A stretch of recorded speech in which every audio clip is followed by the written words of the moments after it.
तो चलिए देखिए यहाँ पर हम लोग पहले क्वेश्चन देखिए, क्वेश्चन एक्सरसाइज है 7.11, ठीक है।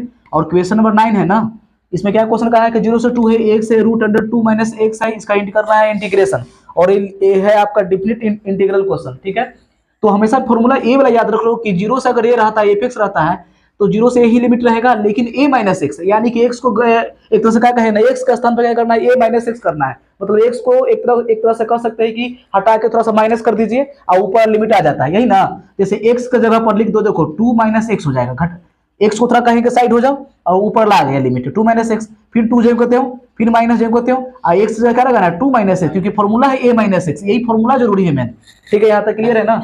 अब यहाँ देखो तो 0 से 2 जेम करते हैं, 2 - x है।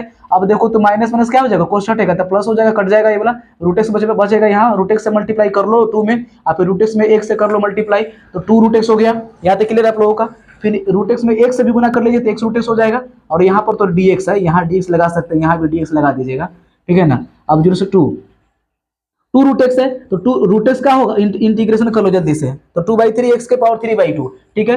अब यहाँ देखो तो x के पावर 3/2 की इंटीग्रेशन क्या होगा, पावर में 1 जोड़िए, पूरा पावर नीचे, तो 3/2 में अगर 1 तुम ऐड करेगा, ओके, तो क्या होगा 5/2 हो जाएगा, नीचे भी 5/2 लिखोगे, जो पावर लिखा ऊपर वही पावर नीचे हो जाता है, मल्टीप्लाई कर दो हो जाएगा 4/3, x के पावर 3/2 जेब करते हो, ठीक है यहाँ तक। अब ये जेब करते हो, अच्छा अब जो 5/2 है, तो जब ऊपर जाएगा तो 2/5 हो जाएगा ना, पलट जाएगा ना, यहाँ तक क्लियर है। अच्छा पावर ऊपर तो जेब करते रहेगा, हमेशा ये बातें को याद रखना ना कि यहाँ पर जो पावर होता है उसका ये यहाँ पर जो होता है आगे में उल्टा होता है।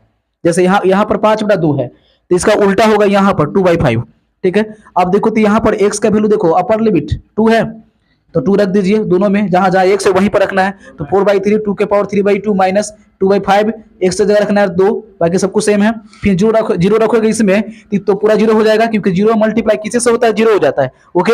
और यहाँ भी 0 रखेगा 0 हो जाएगा, क्लियर है यहाँ तक। अब देखो 2 के पावर 3/2 अगर है तो इसका 2 √2 हो जाएगा। एक खाली यादें कर लो ना कि a के पावर अगर 3/2 है तो a√a होता है, ओके। तो इसलिए देखो तो क्या होगा, 2 के पावर 3/2 है तो 2 √2 कर लेंगे।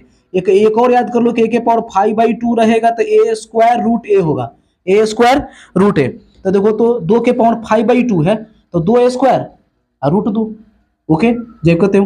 अब बताइए गुना कर दे, 4 दूनी 8 √2/3 हो गया, 2 के स्क्वायर 4, 4 दूनी 8 हो जाएगा, 8 √2 हो जाएगा, क्लियर। यहाँ तक एलसीएम मिलेगा 3 और 5 का 15 हो जाएगा, 3 से भाग करेगा 5, 5 में 8 से गुना 40 √2, 5 से भाग कर दो 3, 3 में 8 से करेगा 24 √2। अब 40 √2 में से घटा दो 24 √2 यानी 16 √2, अब बटाएं 15, ये हो जाएगा इसका आंसर, ठीक है। चलिए अगर ये वीडियो आप लोगों को